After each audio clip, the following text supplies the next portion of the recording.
Floods in France, at least 7 people drowned, 8 departments on storm vigilance. 8 departments were placed on Wednesday afternoon on orange vigilance for the risk of thunderstorms and flooding, according to Météo-France, which predicts the end of the rainstorm episode on Thursday at 2 a.m.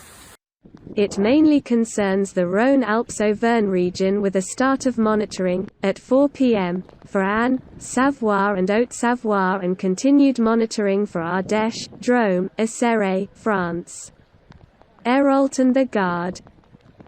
One-off thunderstorms affect a large southern half of the country.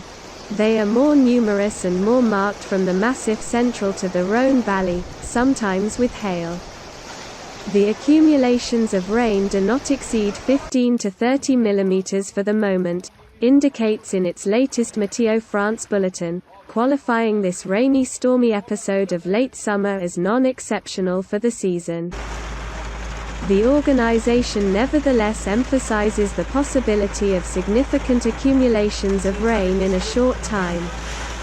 In the Ardèche, Drôme, and Isère, accumulations of 50 to 80 mm in a few hours are expected, reaching 70 to 100 and 1/120ths of a millimeter until Thursday morning.